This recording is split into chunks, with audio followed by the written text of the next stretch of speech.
which is one of the mode of extinguishment of obligation. No?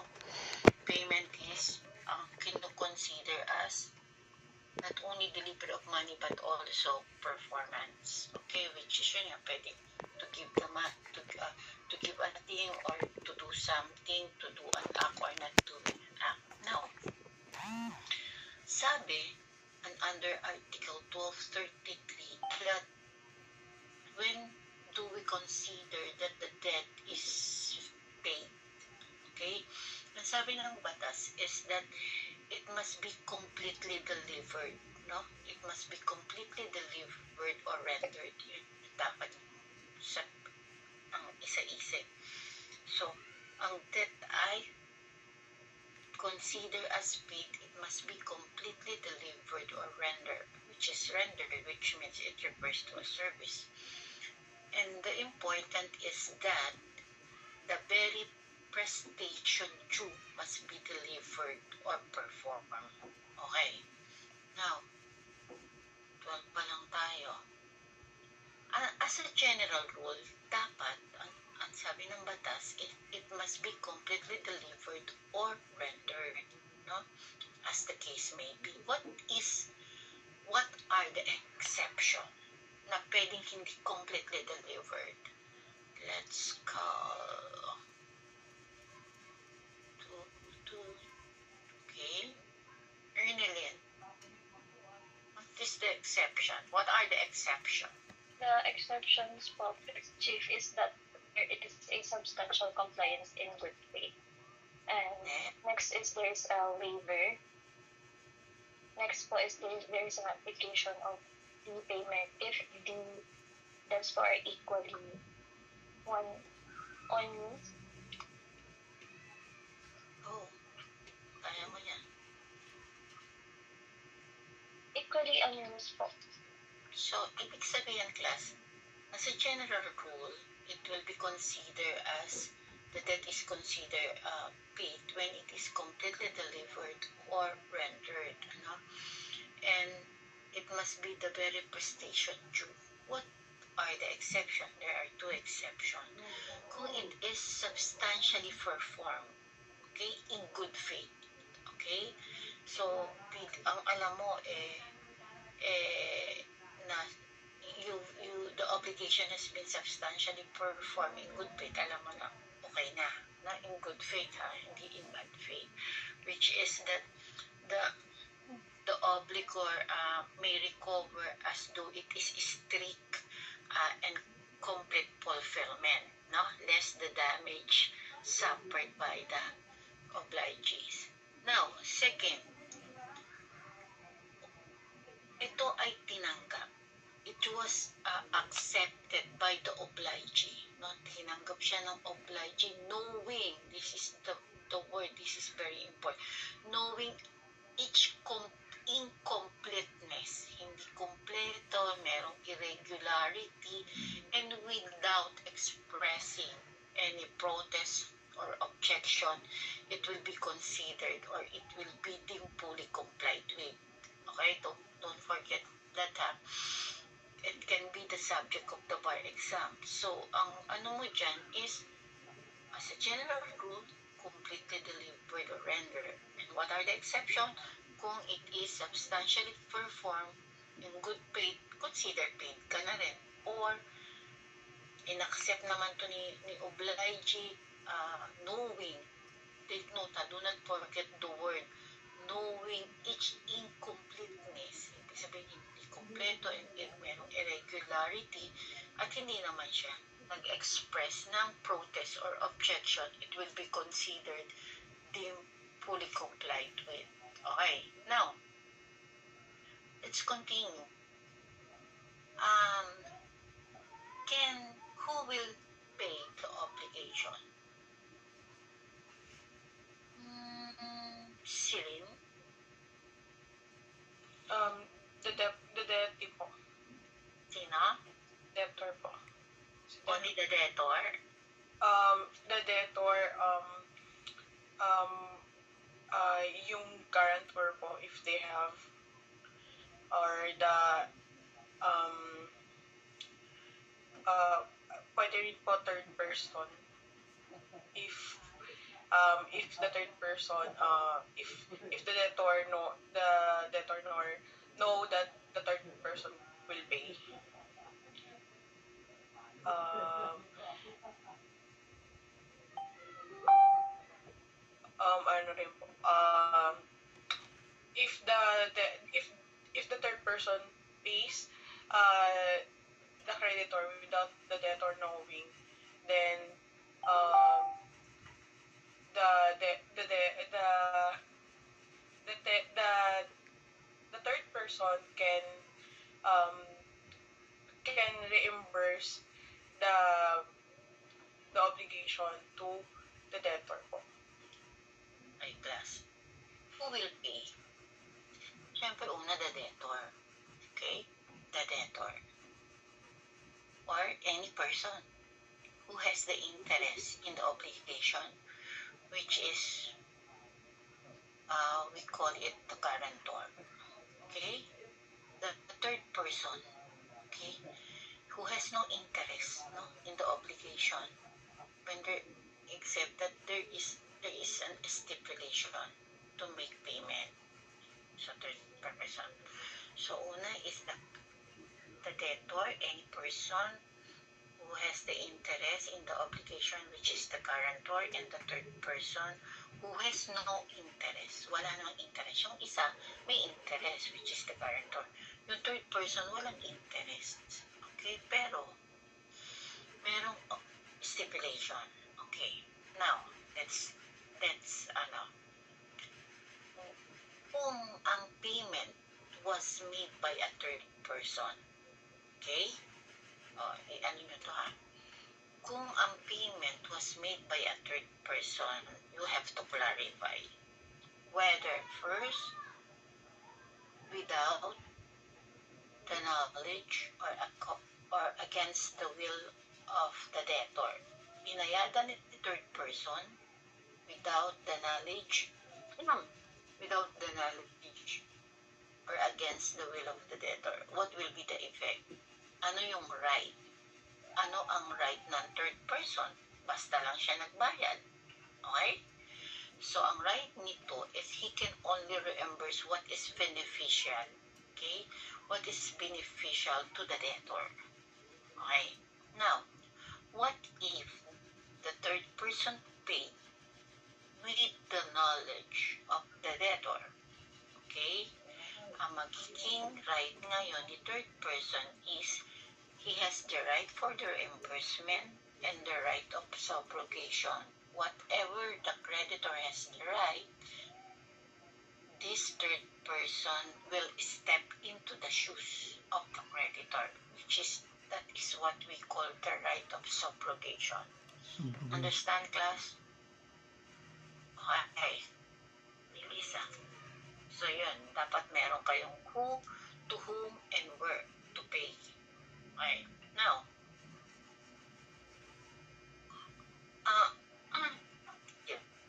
what is third person?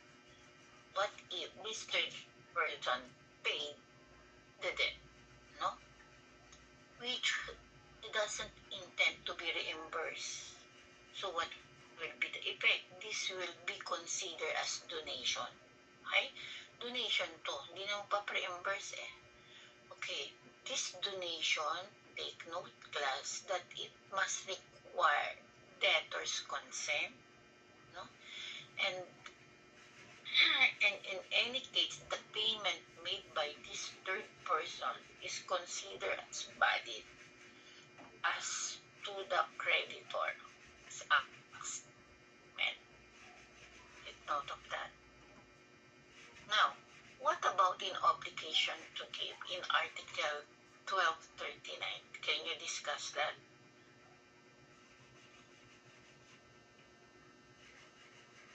Kuha.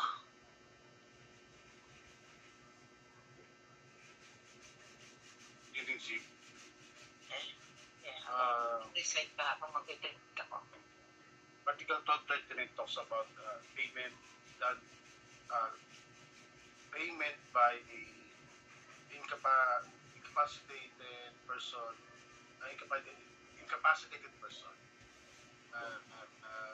may my understanding the general rule are if the person without the capacity to pay, uh, the payment is not valid. The creditor will cannot force the debtor to the creditor cannot force to accept the payment. Then the remedy will so, Relax. Again, ulitin natin. Himayin natin yung okay. 1239. That's the general rule, Chief. If the person has no capacity to pay, the payment is not valid. Creditor cannot force to accept the payment. So there is a remedy. So here is that the creditor cannot be compelled to accept payment where the paying has no capacity to make it. Okay? Yes. What about the first paragraph? In your second, that will be considered as the exception. What is the general rule?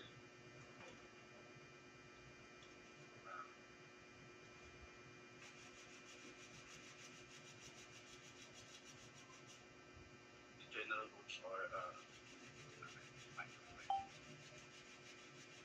general rules are if the payment is In an obligation to give,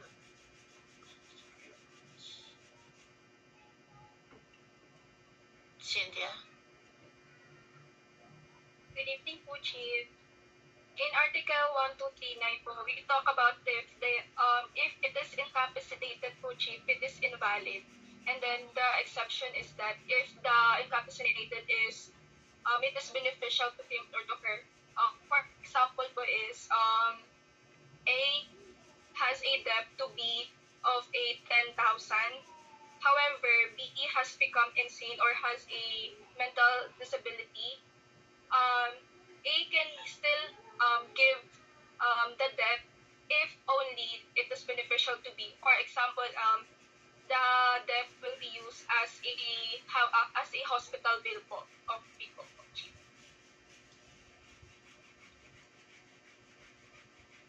Okay, let's proceed.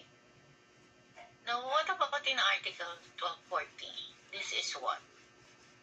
The payment shall be made to the person in whose favor the obligation has been constituted. Ibig sabihin, ibabayaran mo sa creditor or sa obligee. Okay? Sino-sino ang pwede mong bayaran? Creditor or obligee or the successor or interest or the authorized person to receive it. Okay? Yun naman. Yun yung payment. Saan mo, to whom payment shall be made, no? Kanina, sino ang magbabayad? Kanina yung pinag-usapan natin. Sino-sino ba ang magbabayad? Una ay ang debtor. Pangalawa, ang Third guarantor. person. Guarantor. Pangatlo is a third person, no? Who has no Debtor guarantor. no interest, but there is a stipulation. Now, ngayon, ang pinag-uusapan namin is to whom the payment shall be made. Okay. So, saan tayo magbabayad? Creditor, Kanino tayo obligee, magbabayad? So, successor, syempre, sa creditor. Yun ang pautang. Sa creditor subrogate.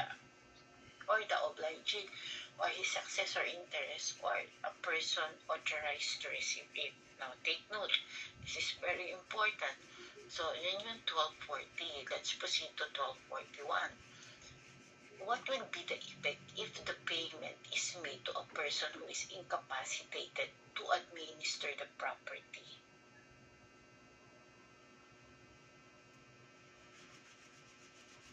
Reggie? The payment was in incapacitated person.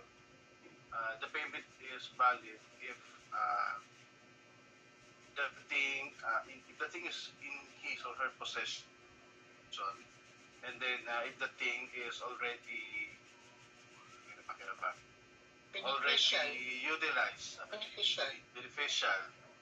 So, So, under that's Article all. 1241 is payment to a person who is incapacitated to administer the property shall be valid.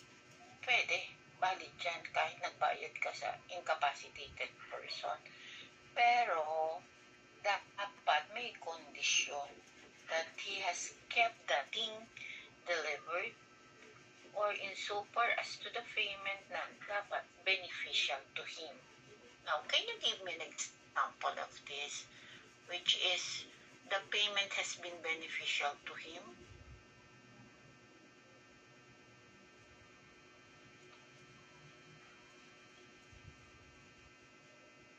For example, A has a loan for B, or A has a loan.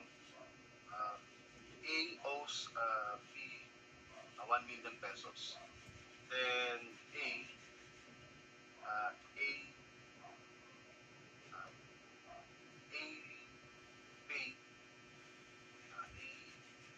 his debt to B.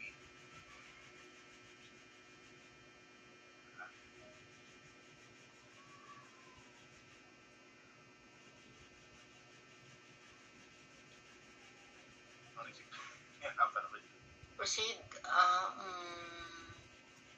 Mark Aljon, proceed.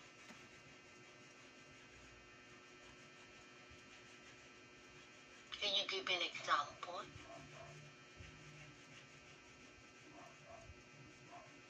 Federico.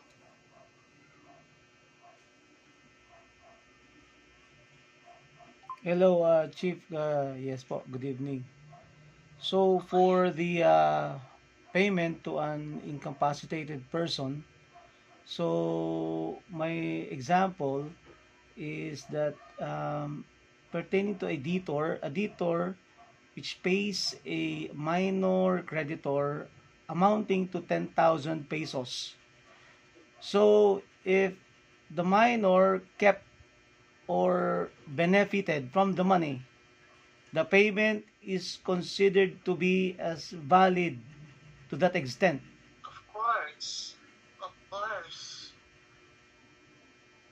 So that will be the case for my example, Chief, because the general rule is that a payment to a person incapacitated to administer his property is considered to be invalid.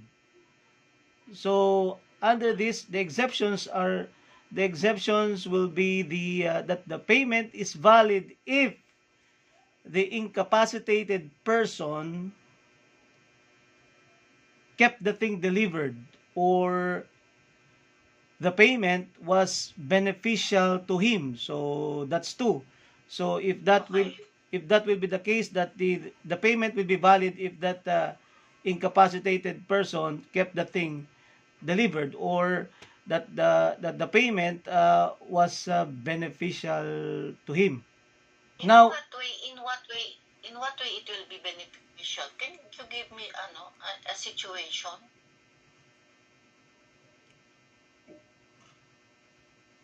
pertaining to the validity in terms of payment. So Judge, Chief, the thing is that the purpose of this is that, for me, it because it prevents an unjust enrichment while protecting the incapacitated person. So for me, that will be the purpose. Paano pumasok yung, kuya, paano pumasok yung unjust enrichment dyan? So that would be for that case, attorney, in terms of the exception. So that will be the purpose for that. Okay, ito example. Granting A, sige. Debtor borrowed money to C.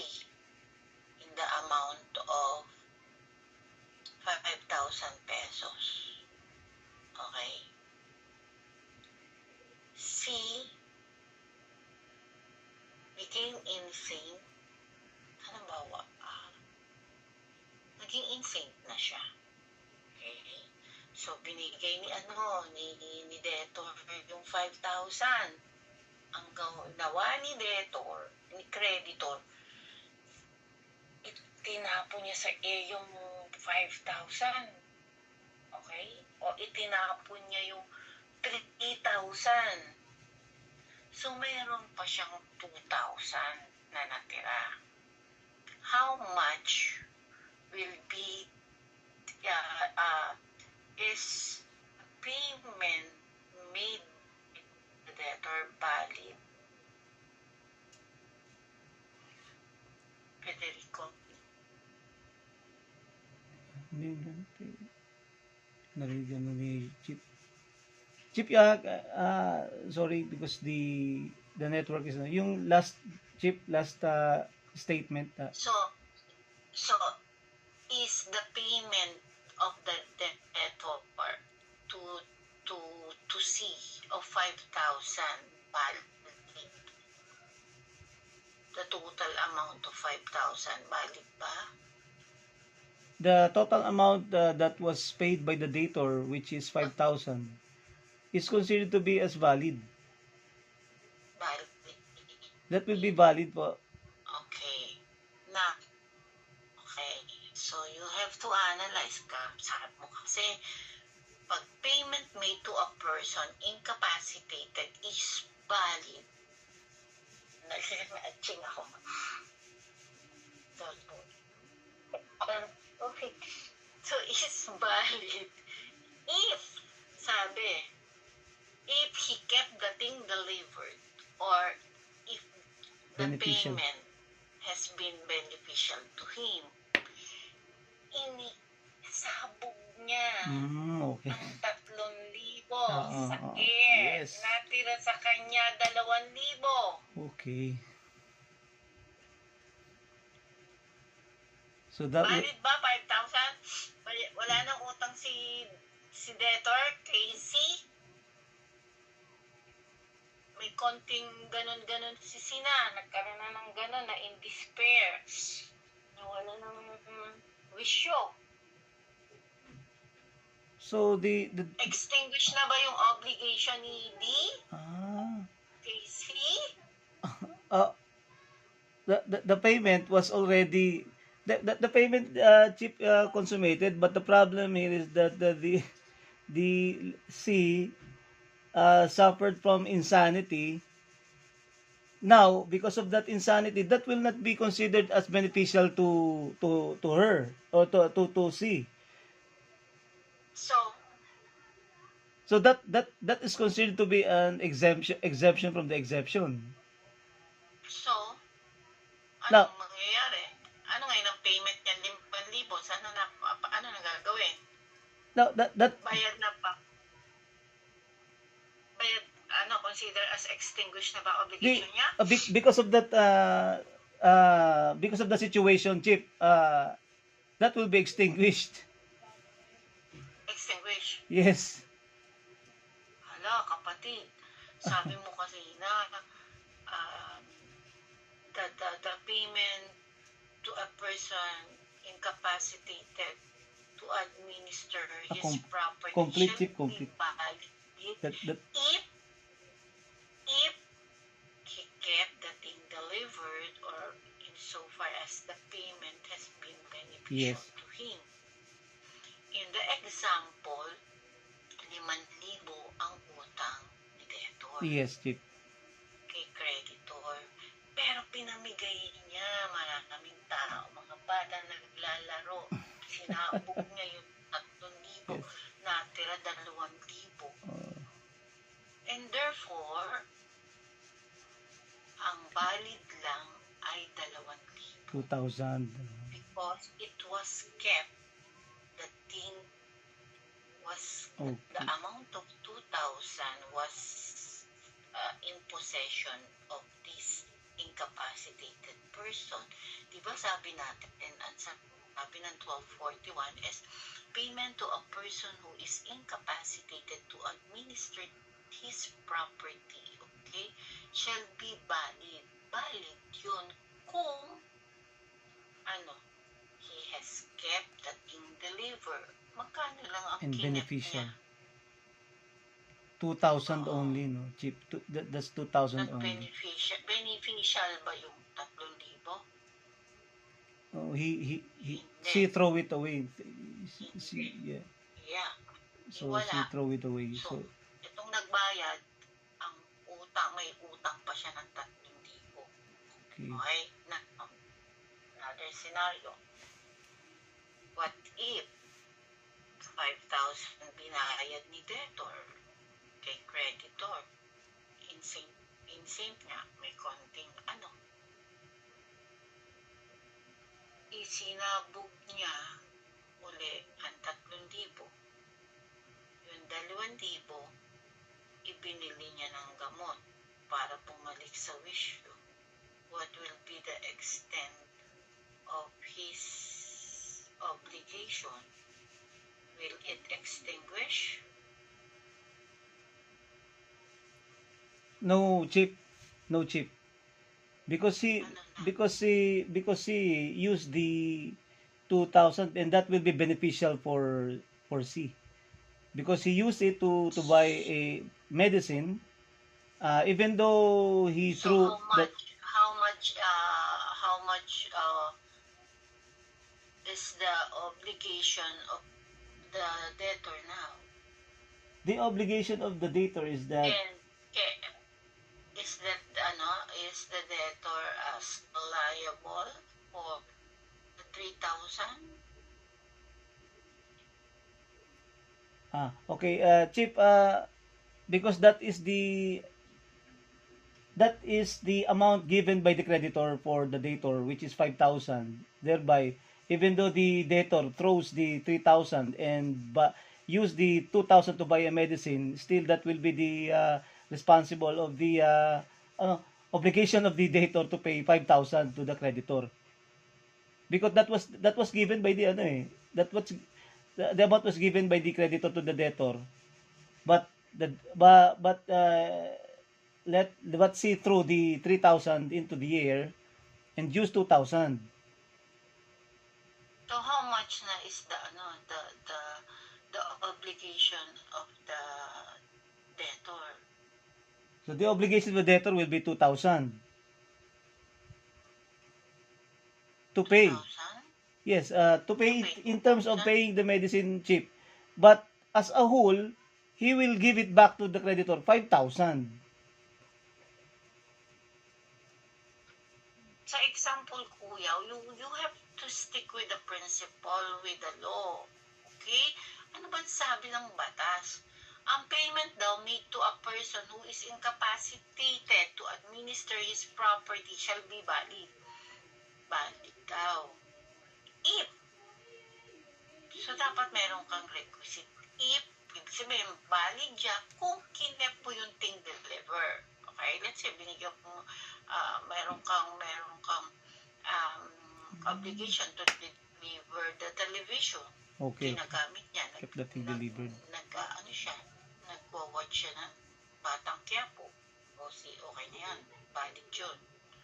Or sabi niya naman, so far as payment naman, yung beneficial to him. So, magkano ngayon ang total obligasyon talaga lamang nitong debtor? So from the Chief, from the exception, I've learned that because the debtor throws the 3,000. So in terms of the exception, the incapacitated person, which kept the thing delivered, that will be valid. But because that the delivery of that money, that amount to the debtor, some portion of it was thrown in the air. So that will be considered to be as invalid on that part.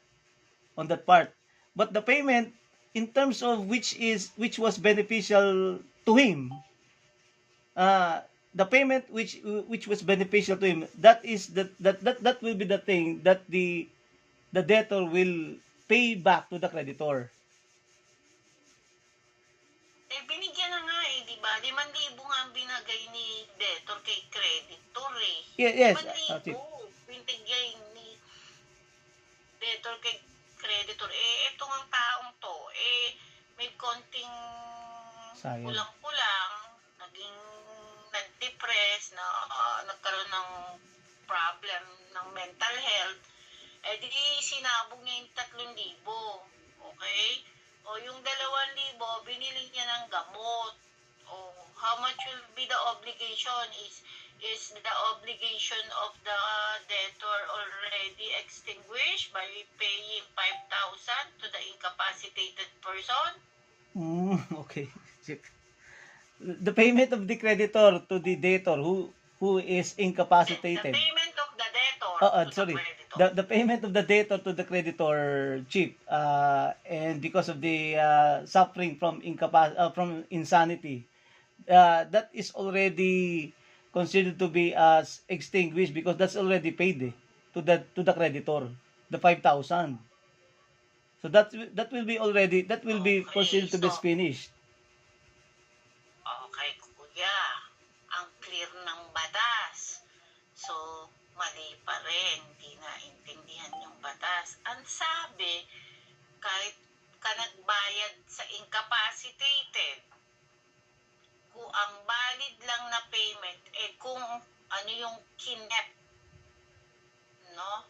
Kef dating deliver, or kung magkano lang ang binayad mo na beneficial sa akin. Halimbawa, alam mo na nga Babayaran. na si creditor ay incapacitated. Okay? Nagbayad ka pa. Iyon. Okay? So kung ano, that's your lookout. So kung ano lang ako, kung ano lang itong si creditor, kung ano lang naging beneficial sa kanya, yun lang ang valid payment, which is the 2,000. 2,000, yes. So may remaining pang 3,000 na itinapon sa air, which means it is not the payment is not considered extinguished. So may partial performance lang. So as to the 3,000, may utang pa si debtor. Okay. Alam mo naman na incapacitated to, ba't ka nagbayad? Okay? So kung ano lang yung nag-beneficial sa kanya, yun lang yung valid payment. Gets, kuya? Yes, Chief. Yes, Chief. Okay na. Yes, Chief. I understand it clearly. Okay na. So, ibig sabihin, be careful. Kung ang mga binabayadan nyo ay incapacitated, if possible, you paid na lang to his guardian. Okay? Sa guardian mo na lang. Sa guardian na lang. Creditor. Okay? So ito yung sinasabi. The payment to a person who is incapacitated to administer the property shall be valid. Valid daw. Kung if he kept the thing delivered or in so far as to the payment, it must be beneficial to him. Okay? Kung ano lang yung na-benefit sa kanya, yun lang ang pwede, yun lang ang makukonsider Okay. as payment. Payment. Okay? So, 2,000 lang. Yung Yes. 3,000, bayadan mo yun. Kasi Okay. alam mo namang incapacitated, nagbayad ka It pa eh. must be paid again, Okay? Chief. Okay na tayo dito, kuya. Yes, Chief. Let's Yes, proceed. Chief. What if the payment is made to a third person? Okay, Chief. Okay? Yes, Chief. Ang payment ay ibinayad sa a third person. Is the payment valid, Okay, Federico? Chief, for the payment for a third person, so the general rule, Chief, is that the payment to the third person, it does not extinguish the obligation. All right. So meaning to say that under this, no, the exception will arise that the payment is valid insofar as it benefited the creditor. All right. Chief. So Okay. that will be Ayun. for the Payment payment made to a third person is valid as long as it will redound to the benefits of the creditor. Okay, take note of that. Now, in what circumstances wherein creditor, such benefits, okay, that such benefit to the creditor need not be proved. Kasi dapat, para maging valid yung ginawa ni third person, dapat it will redound to the benefits of the creditor. In what circumstances wherein such benefits to the creditor need not be proved? Ano-anong mga situation yun na hindi mo nakatakan? Okay, Chief. So Henry? when Okay, be- let's call another. yes, Okay, let's call another. Henry. So there are three instances po wherein the payment to the third person or to the benefit of the creditor need not to be proved. So the first one, if the creditor is been subrogated to the rights. Second is the creditor ratify the payment, and the third one would be when the creditors through the creditor's conduct, the debtor believe that the payment to the third person has the authority. The third person has the authority to receive the payment. In that case, that would be contestable. Okay. What about in Article 1242? Can you continue, Henry? What happened to this? In this provision, as long as it discusses about payment in good faith, so as long as the payment is made in good faith, and if the credit is in the possession of the possession of the possessor of the credit,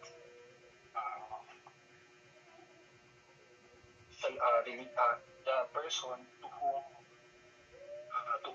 the payment was paid is the possessor of the credit. It is presumed that the debtor is liability. Can you give me an example to illustrate this Article 1242? So, for example, A is indebted to B the amount of 10,000 pesos evidenced by a promissory note signed by A. So, if A paid C, who is currently in the possession of the promissory note, it doesn't necessarily mean that debtor is relieved from his liability because the promissory note is not endorsed to C. So the only time that A will be released from the liability is when in the promissory note it mentions that the liability A is obliged to pay to the bearer 10,000 pesos. So if the promissory note is in the possession of in this case C, A is relieved from the liability. Okay, class. If you believe, if this payer, this is the word, mas act in good faith, feeling niya mayroon siyang honest belief that he is making a valid payment, no? That this payee is the owner of the credit, no? In good faith siya, nagbayad siya, kailangan niya, kasi siya yung may hawak ng promissory note, that will be considered as valid. No? Take note that the good faith is presumed in this article.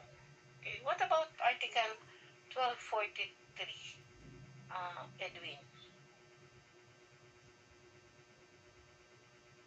So, in Article 1243 po, it refers to the payment made after a judicial order to retain the debt has been made. So, if it states here that the payment made after a judicial order to retain the debt has been made shall be considered invalid po. And there examples of these judicial orders would be garnishment, attachment, and injunction po. Can you give me an illustration? For example, in po in garnishment, uh,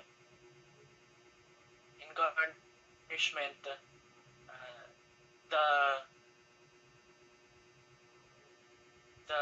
for example, in garnishment, A owes 100,000 pesos to B, but B owes 100,000 pesos to C. So, if Ulitin natin. B- Sige, tulad natin na sulat tayo. Ano yung kaso? in garnishment po, A Si owes 100,000 pesos to B. KB ng 100,000. Pesos. And B owes So, 100,000 pesos to C. Mag-ano kayo magsulat kayo. Ngayon, si B naman, may utang. May utang na 100,000 kay C. Okay. Ulat Then, kayo. Then C initiates an action to recover the 100,000 pesos to B. However, B states that he is insolvent and cannot pay the 100,000 pesos in full, but then he claims that A owes him 100,000 pesos. Therefore, the debt of A to B shall be used payment for the debt of C. Ay may utang kay B eh. Di ba? Yes po. Na Yes po. 100. So, which means, ibig sabihin nito class, CC can go after A. A. Take note of that. Ha? Nakuha nyo? Si A may utang kay B na 100. Pero si B naman may utang na 100. Hindi makabayad si A, si B. So, C can go after A. So, what will be the cause of action of C? Since he may initiate an action to Demand letter. to recover the 100,000 pesos. However, if the action has already been instituted in the court and the court issues an order, So, the remedy of regarding- C, the remedy of C is he will file a petition to the court File petition. Against B. that B be ordered that A be ordered not to pay B. Hindi dapat bayadan ni A si B. Okay. Okay, for the meantime, Petition. wag muna, i-retain muna niya yung debt, yung Okay. utang. Okay? So, he will, C will file a petition before the court ordering A not to pay B. Not Kasi to may pay B. utang pa si B sa kanya. Okay. Okay? yes po, and Yun ang Petition. mangyayari. For the meantime, i-retain muna yung debt. Okay? Retain the debt. Let's proceed to 1244. What is 1244? Edwin, continue. Ito yung lagi nating naaral na natin to 1244. For Article 1244 po, it speaks of a determinate obligation. So, it states here that the debtor of the thing cannot compel the creditor to receive a different one, although the thing to be received is a same value or more valuable po. is due, okay? Same value or more valuable than what is due. Okay? Tapos, And yung second paragraph speaks of obligations to do or not to do. So, the act of forbearance cannot be substituted by another another act of forbearance against forbearance against the the obliger's obliger's will. So what is the the reason of this is that the very prestation must be complied with. Okay? Kung ano talaga ang prestation, yun dapat ang i-comply mo. Let's proceed. What about the dasyon in payment? The dasyon in pago. You know, the dasyon in pago, it was given in the bar exam. So, minsan hindi na nyo papansinin. Ano kaya yung dasyon in pago? Dasyon O in dasyon pago. in payment? Tinanong yan sa bar exam. Dasyon in pago. Discuss. 12:45. Let's proceed to Razel. Dasyon in pago. Hello Payment. po, Chief. Good evening po. Yes po. So, 12:45 of the second board talks about dasyon in payment po. So, sa 12:45, it defines the dasyon in payment as a special way to extinguish the monetary debt where the debtor provides a property to the creditor in satisfaction of the obligation. So instead money po yung ibabayad ni debtor, the 1245 allows the debtor to pay his obligation through offering property to the creditor. So this transaction is governed by law on sales po, meaning the creditor essentially bought the property from the debtor. So dasyon is a mode of payment of extinguishing the obligation. So instead, as like what I've said earlier, instead of monetary or money, the debtor will give a property to the creditor in satisfaction of the obligation that he owes to the creditor. So other synonym. Sige, proceed.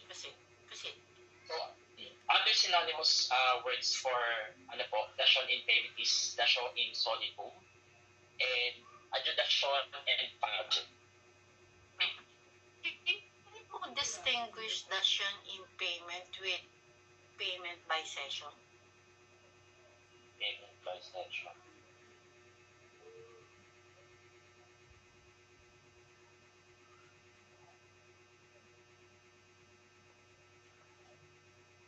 Payment by session.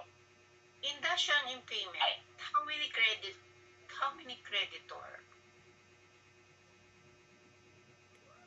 Only the creditor itself. Only one. Yes po. Only one. What about in payment in session? Payment in session po. Siyempre, sasagot mo more than one. Multiple. Yes po, multiple. Siyempre, sagot mo more than one. Kasi yung isa, only one eh. More than one. Which is several creditors. Creditors, yes po. Again, what about the insolvency? The insolvency. Is there a need for insolvency on the part of the dasyon in payment? In payment po, there's no insolvency since the creditor will pay using his property to the debtor will pay his obligations to the creditor using his property. What about in session? So sa payment in session po, the debtor will assign their assets to multiple creditors to which will be applicable to the proceeds of his debt. Lahat ba ng property? Selected property lang? No, Chief. Only selected properties po. Elected properties. So, do you agree, Mariela?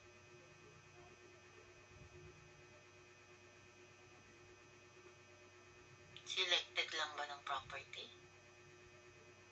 But in dasyon in payment po, specific and identified property only. My question is a payment by session. Payment by session, the debtor is all of the assets of the debtor. Russell, do you want to change your answer? Yes. Oh, okay. In means ano po, all of the ano po, assets po, Chief, not all only the selected. properties of Yes. the debtor subject to execution. Okay. Now, ano ngayon ang effect sa dash in payment with the payment by session? Can you continue, Russell?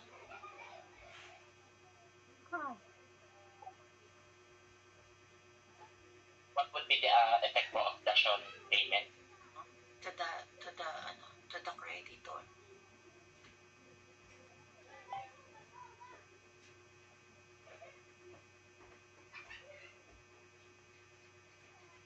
So ano po, Chief, the obligation will be extinguished po, Chief.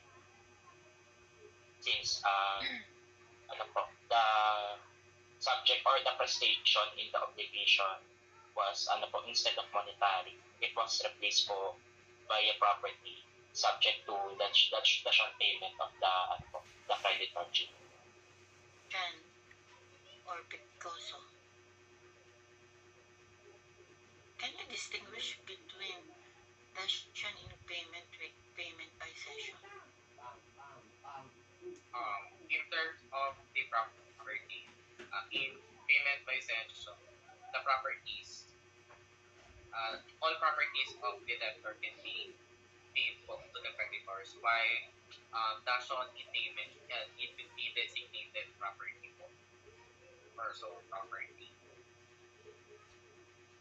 or a specific property. Wala na kayong alam? Wala na? Okay, let's proceed. In dash in payment, only one creditor. Okay?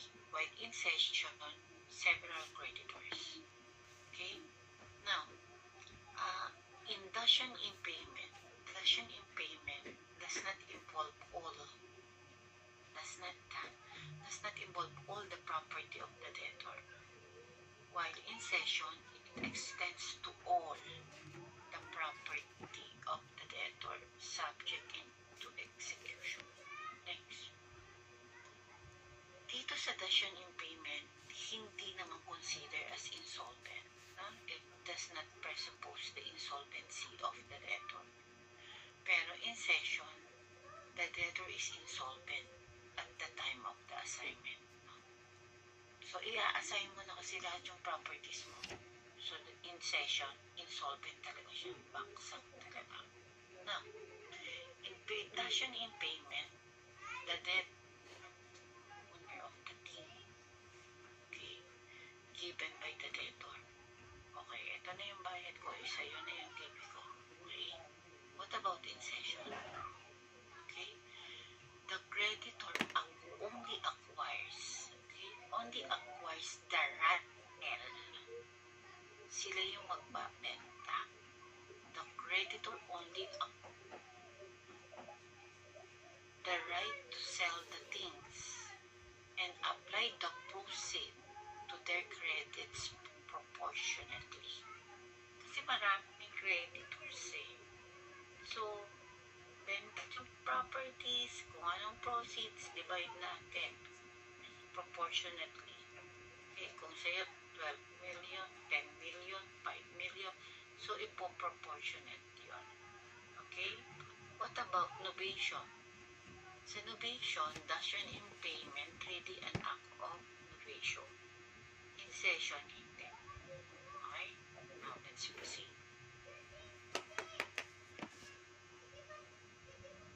Article, so, nandiyan na tayo sa 1245. Let's proceed to 1246.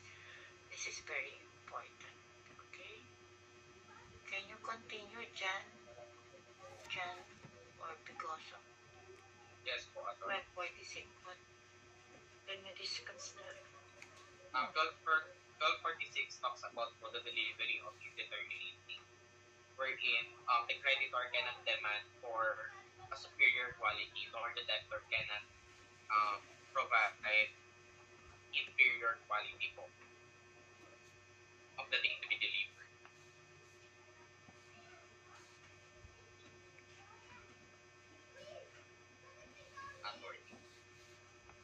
Can you expound? it talks about the rule of medium quantity where um, Kung ibig sabihin, you have to deliver the indeterminate, okay? The indeterminate or generic, wherein the quality is what? Not stated. The quality and circumstances ay hindi nakastate. So, anong gagawin ngayon? The creditor cannot demand the thing which is superior quality. Hindi siya pwede mag-demand kasi hindi naman stated eh. Neither the debtor, deliver hindi mo or naman pwedeng i-deliver ng inferior. Ano? Hindi rin naman. So, ano ngayon ang mangyayari? So, you have to take into consideration the circumstances. So, ibig sabihin, si creditor hindi pwedeng superior. Hindi ka pwede mag-demand. Tapos si debtor naman, hindi naman pwedeng mag-deliver which is inferior. So, you have to take in consideration the circumstances, no? So nasa ano lang, sabi nga ng mga millennial eh, sakto lang. Okay? Sakto lang ang i-deliver mo. Let's proceed. What about Jewel? What about 1247? Hello, Chief. Hindi po. Can I proceed? Yes po. So, Chief, sabi po dito, in Article 1247, unless it is stipulated, otherwise stipulated, the extrajudicial expense required by that payment shall be for the account of the debtor with the judicial cost. So, ibig sabihin lang po dito, if example, to deliver something,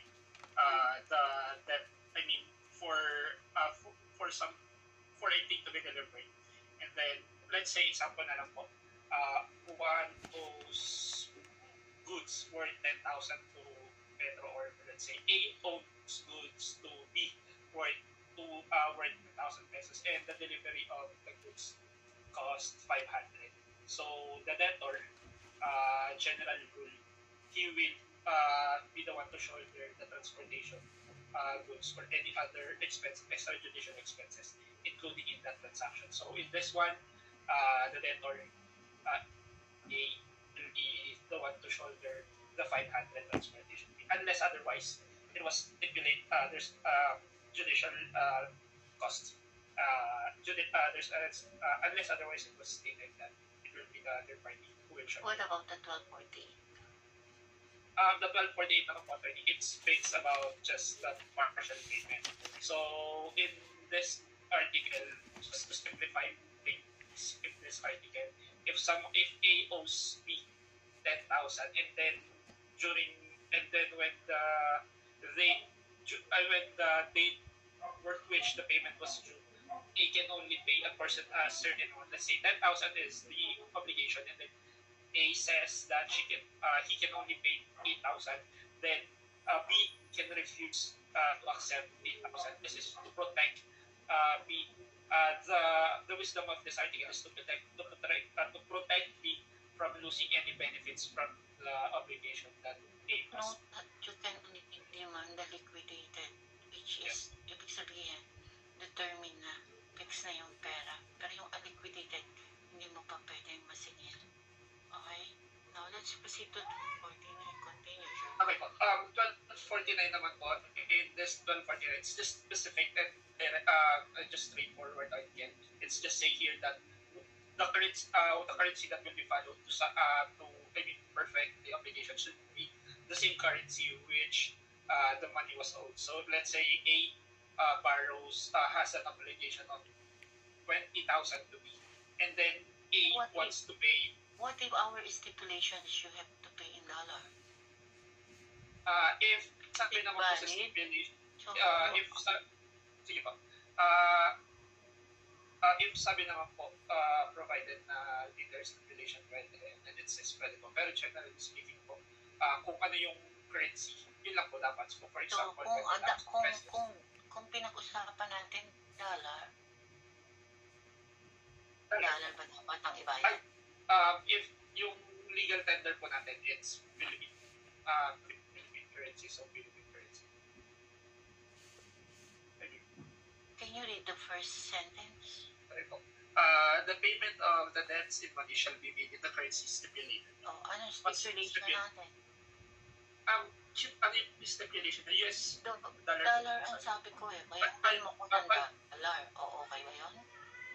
Pag stipulation, kung ano po yung nasa stipulation ko yung susunod. So, if it's dollar, then dollar. Dollar. Pero, Sabihin, nag-usap tayo, dollar yung utang mo. Bayaran mo sa akin, dollar, dollar. Okay? What if it is not possible? Doon ka pa lang. Kung hindi possible ang dollar, okay, walang reserve na dollar ang central bank, hindi ka makabayad. Anong currency? yung currency po, no, Legal tender, which is peso. Ha? So, kung ano yung stipulation dollar.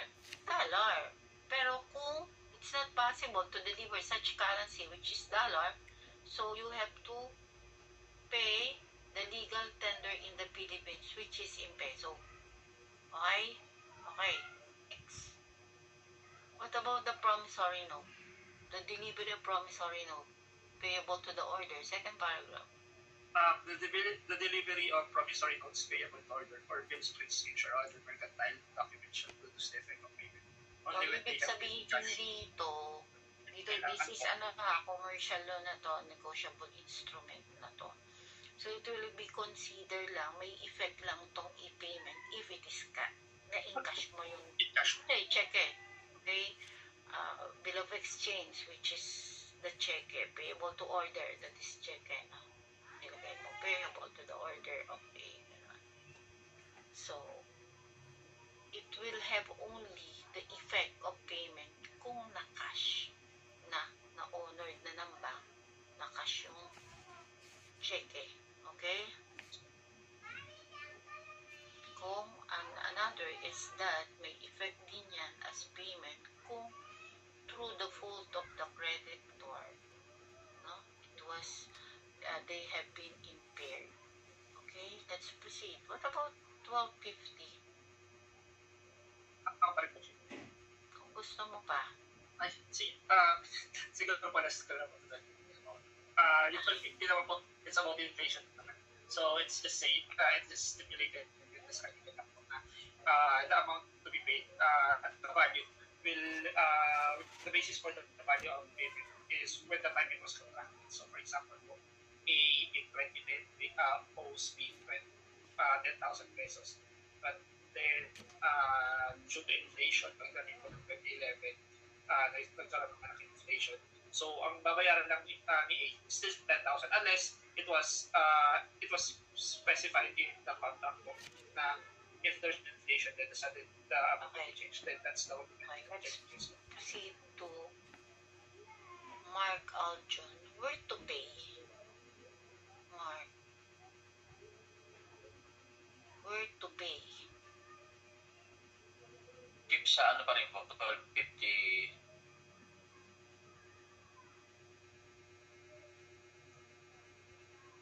Ayan po. Ano? Where to pay?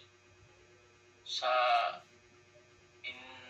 according to 1251, sa designated place for in the contract attorney. Okay. Then, the general rule is that The place where in the the, place designated in designated. the obligation. Yeah. Okay. What if there is no a place designated in the obligation, which means that there is no stipulation? Saan ka magbabayad? In the domicile of the debtor.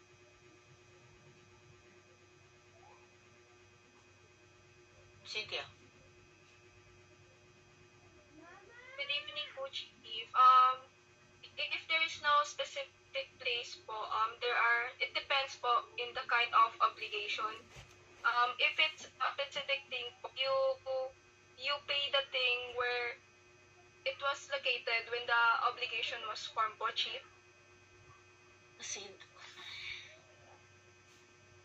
In any other case po, if it's money or generic thing, it is in the debtor's domicile po, Chief.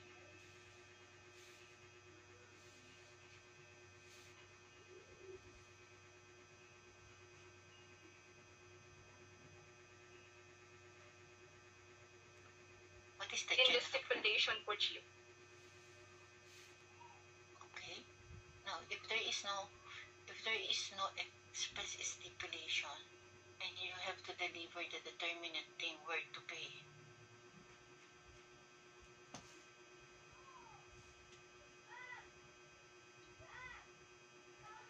Saan ka magbabayad?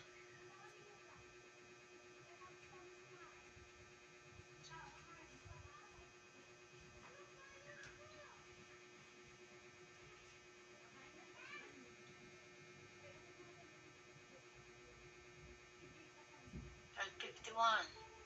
Saan ka magbabayad? Kung nasaan yung thing,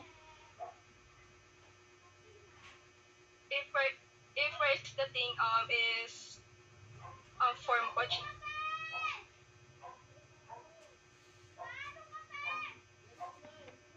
Edwin.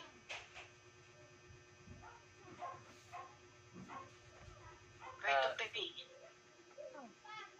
If the general rule po is the payment shall be made in the place designated in the obligation, but if there's no express stipulation on the place, then there are two options po. But first is if the obligation is determinate, then the place where the payment should be made is where the thing is located at the time the obligation was made, Constituted. was constituted po. Okay. And if the thing is minute or generic thing, then payment shall be made at the place, at the domicile of the debtor. But if the debtor changes his domicile in bad faith po, and after he has incurred in delay, then the additional expenses shall be borne by him. So this is in relation to I think it's in relation po sa article 1247, because the general rule po, since the rule in generic thing is that the creditor will go to the domicile of the debtor to pay. The creditor will go to the domicile of the debtor to obtain the payment. If the debtor changes his domicile, then the expenses incurred by the creditor in going to the new domicile of the debtor will be shouldered by the debtor. Okay, let's proceed to application of payment under 1252. Mariel.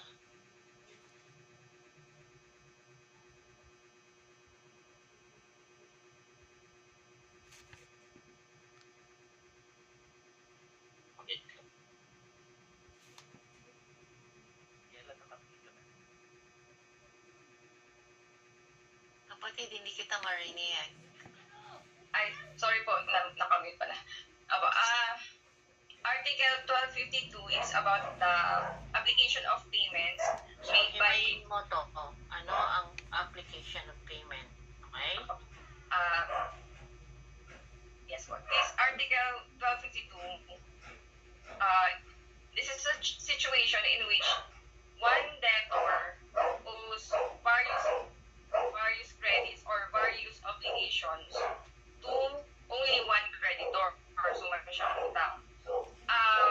So when making payments, he must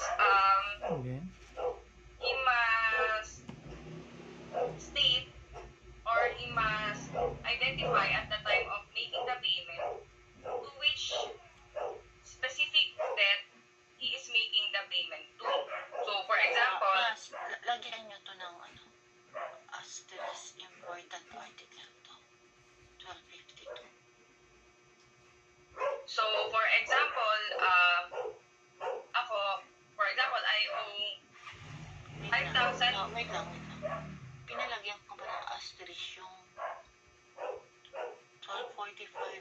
1246, 1249,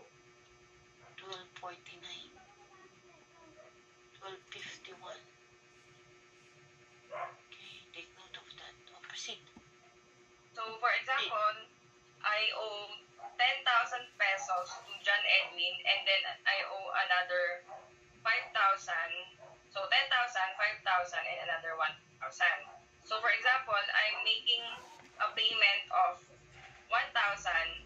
I should identify to which of those three obligations I am making the payment. So, for example, I'm going to say to Edwin that this 1,000 pesos shall be applied to my 5,000 pesos. For example, I want to reduce my 5,000 pesos obligation.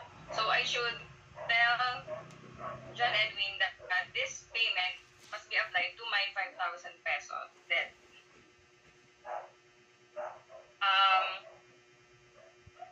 Also, however, there are exemptions.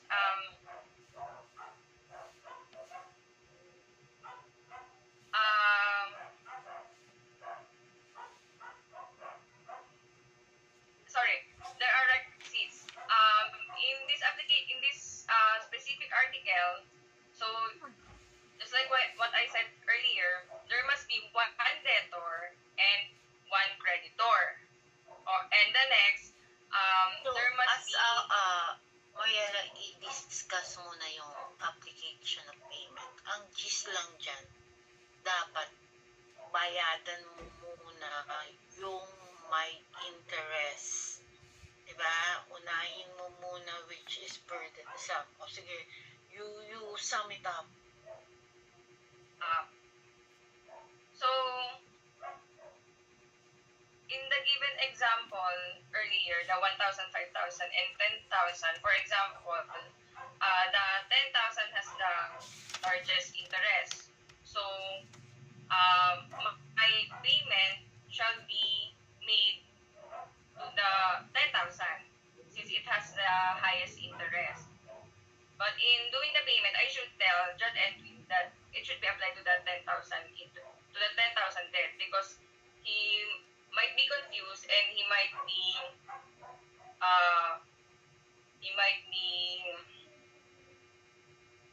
recording that payment as a payment to the other two debts. Yun po. Yun lang. Tapos na. Can you expound, Russell? Be ready, class. There will be a second round of presentation. Sum up. Until Article 1254. Anyone? Volunteer. Sorry, I thought 1252 lang po yung discussion. Sige. Kaya nga sum up You have to discuss the whole na para alam mo yung effect, anong nangyari. So, in the Article 1253 po, if the debt produces interest, then the payment, although you have, when making payments, the payment is applied to the interest first. So, for example, you have a 10,000 peso debt and it accrues 1,000 peso interest. So, for example, you're going to pay 10,000 pesos. The 10,000 pesos payment that you made will be applied to the 1,000 peso interest and the 9,000 peso as partial payment to your 10,000 peso loan. So, you still need to pay another 1,000 peso. And in effect, your obligation has not yet been covered or has not yet been extinguished since your performance of paying the debt has not yet been completed or has not yet been covered.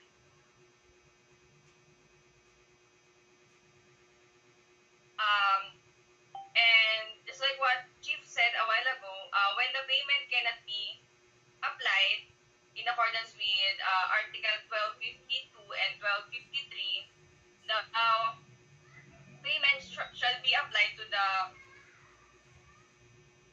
what's the term in the Article 12? Most onerous. Most onerous or most burdensome among your debts. That's Okay, all po. with the payment by session, tapos na tayo dito, which is Article 1255. Let's proceed to the third, tender of payment and consignation. This is, ito yung importante din.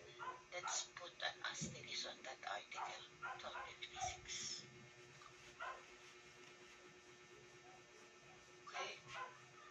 The 1255, you put an asterisk also. Okay. Ernilyn, what do you mean by tender of payment? What are those requisites?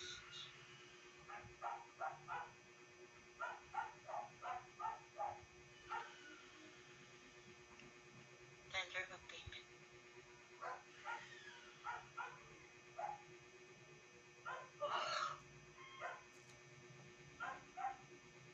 Malapit na tayo. Para maka-dinner na kayo.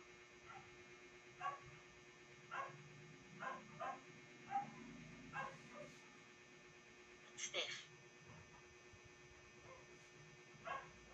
1256. Family court ka, no? Lenny, Lynn, family court. Pang regular court ito eh. Sige, go. Try lang. 1256.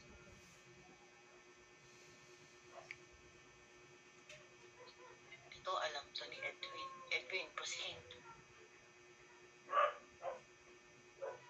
Taga-court. Sino yung mga taga-court? Kailangan niya to. OCC. So, sa tender of payment and consignation po. So, tender of payment is the act of offering the act of the debtor to of offering to the creditor the what is yung dating due, and the creditor should also accept the same. And consignation is the act of depositing the thing due to the court. Okay. And it says here that there must be a tender of payment first before consignation occurs. But there are instances where consignation alone would be sufficient that the debtor shall be released from the responsibility. So there first po is when the creditor is absent or does not appear at the place of the payment. When number 2 is when the creditor is incapacitated to receive the payment. Number 3,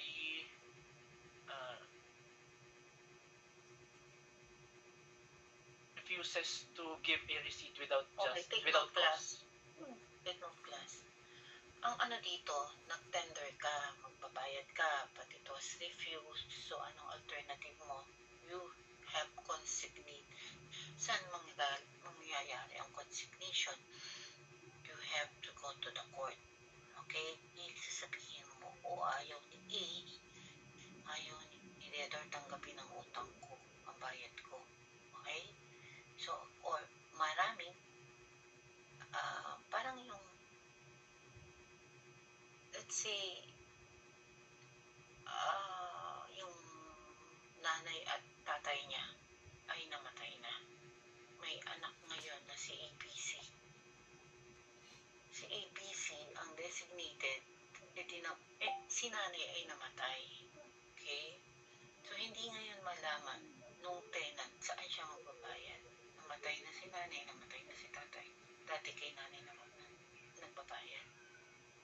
So, namatay na. So, lahat, ito yung consignation. Lahat naniningil.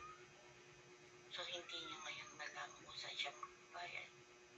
Okay? Yun, isang remedy yung consignation. Meron naman na may utang. Ayaw naman tanggapin ang bayad. Ano ngayon ang gagawin mo? Edwin. If ano ba, po yung nasa yung exception number 2 po, when consignation alone shall be sufficient. So, incapacitated. Ay, number 3 po pa. Just cause refuses to give a receipt. Oh, Or where two or more persons with the same right to collect. Ayun yun. Yung kanina, yung let's say, tatlo. Diba? Yun. Pero yung isa, yung refuse to accept, no? Pwede rin yun. Pwede ka rin mag-consignate, no? Or proceed. Yung last po is if the title of the obligation has been lost. So,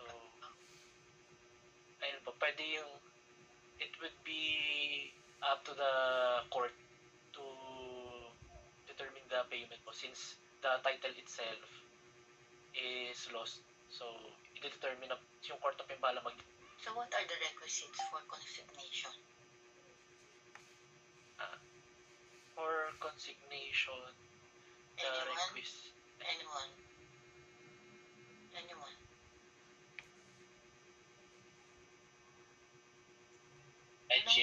You have to tender. Okay, Russell. It is very important. Ano po, essential requisites po for consignation po. First one, there should be a valid debt on between the debtor and the creditor. So next one is there must be a prior tender before consignation because that's the rule po. Before consignation, dapat po may payment tender po na i-offer si creditor. Next, the requisite, there should be a prior notice of consignation. And fourth one is there should be an actual consignation. And that's effective is subsequent practice of consignation. Okay, ayun na yung you'll correlate that with 1257. Listen. 1257. So Article 1257, so this outlines the key requirements for a debtor to be released from an obligation through the process of consignation. So the debtor must give yung mga requisites po, with prior notice or announcement to the other party of the obligation, which is the creditor. So the debtor should have the intent of depositing the actual tender of payment for him to be relieved of the obligation. So this gives them a chance to accept the payment and avoid legal action po. That would be on the discretionary part of the court. So this article ensures that the creditor isn't prejudiced by surprise deposit. Sinabi. Parang ninonotify mo na siya. Okay? Yes. Yung process. Yung procedure na sinabi mo, it discussed in Article 1257, 58, and 59. Okay? So with the 58, what happened? Consignation, ito yung i-deposit mo na. Una muna magkakaroon ng valid tender. Okay? Tapos, ni-refuse, no? Ayaw tanggapin, di ba? Tapos sasabihin mo ngayon, sige, ko na to sa court. So, may notice ka dapat na i-deposito mo na to. Okay? After that, pag na-deposito mo ulit, kailangan mong i-notify ulit ang creditor. What is the Russell? Chief, since we're in judicial process na po ito, so there should be a due process. The party shall be notified that you are taking legal actions for you to relief of the obligation. Pangalawa, para di ba ino-notify notify mo na, na-deposit ako na ha. Para pag-notify niyo, pwede ngayon si creditor kunin na ang bayad. Okay? Okay. Ang expenses will be borne by who will borne? The creditor. So now, what about the 1260?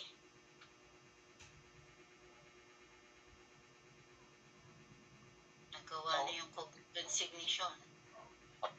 1260, so this allows the debtor to request the cancellation of the obligation after proper consignation. But the debtor can withdraw the deposit before the creditor accepts or the court declares the deposit valid. So it gives right. Okay, so ibig sabihin dito sa 1260, nagkaroon na ng consignation. What will be the recourse of the debtor is that to ask the court for the order of the cancellation of the obligation. Kasi binigay ko na yung bayad ko eh. Di ba? After notifying, ayaw pa rin kunin. Ako, debtor, mag-a-ask na ako sa court na i-cancel na yung aking ordering the cancel of my obligation. But before the creditor has accepted the consignation, ano ang pwedeng gawin ni debtor? Or before the judicial declaration, pwede pa bang bawiin ni debtor? Yeah. The debtor can withdraw the deposit po before the creditor accepts the consignation po. And what will happen to the obligation? Extinguish na po siya. Ha? Do you agree, Edwin? Binawi mo nga yung bayad mo eh, paano magiging extinguish? So the obligation will remain in force. Eh, binawi mo eh. Paano magiging extinguish? Ulit. So before Basahin mo yung last paragraph of the 1260. Basa. All of you. Before the creditor has accepted the consignation or before judicial declaration, on the consignation has been properly made, the debtor may withdraw the claim or the sum deposited, allowing the obligation to remain. Yeah. So, ibig sabihin, may utang pa rin siya.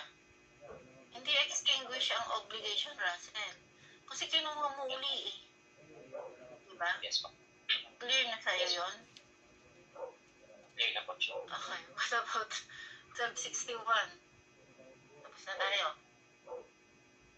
1261 deals with the consequences when the creditor allows the debtor to withdraw the money or the things previously deposited before the court.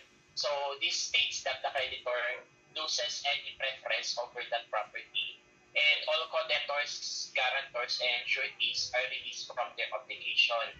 So this, essentially, the debtor and the creditor's relationship reverts to what it was before deposit. So yung yung nature po ng obligation po, magre-revert back from what is generally stipulated in the contract. So, but the accessory securities attached to the item are extinguished, bringing up those secondary parties. Okay, put an asterisk on that article. Okay? So, let's call the night. Next meeting, loss of a thing until let's try to finish. Loss of the thing. Madali na to eh, hanggang compensation to innovation. Let's try. Tapusin kung kaya nyo tapusin. You just read as far as you can. Okay, let's pray. Pray na class. In the name of the Father, the Son, and the Holy Spirit. Amen. Glory be to the Father, to the Son, and the Holy Spirit. as it was in the beginning, is now, and shall be, shall be the earth, word of the end. Amen. If the body listen to this video, and let's have a picture. Who are absent? Absent po are today is Sir Amyo po, Mark Allen. Mark Allen. Yes po. Tsaka po si Sir Banyan. Anong surname ni Mark Allen? Amyo po, Chief.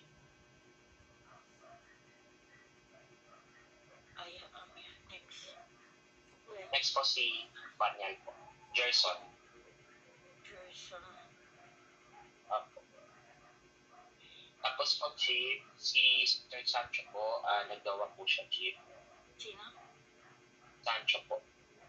Sancho. Yes po. Opo, person. Mark Sancho po. Mark. So, ang lowa na natin, tatlo ba? Apat na. Yes. Tatlo po, Chief. Si Tomala, si Pogoy. Oo, Pogoy. Pamala. Sancho. Yes, Chief.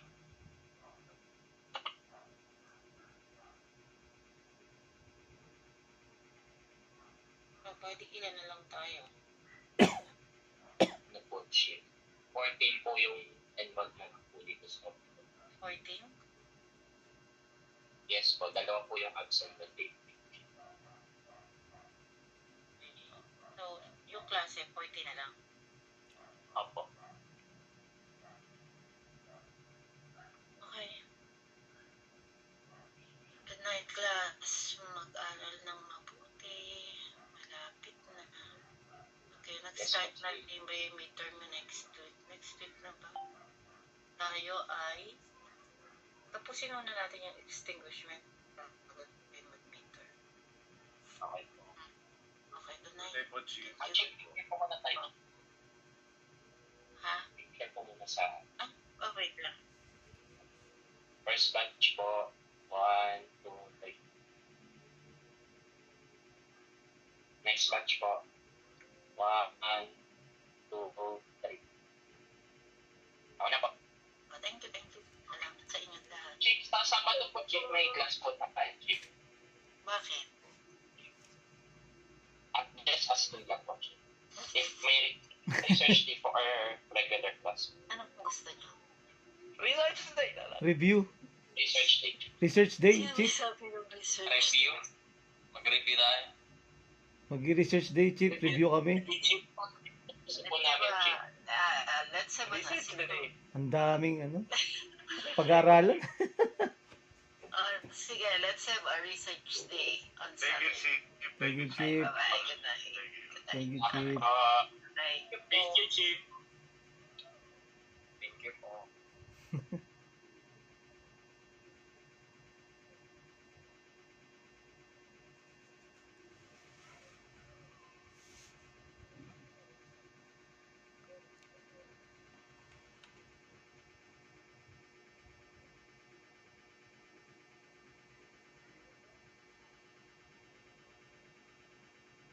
Kayong babasahin.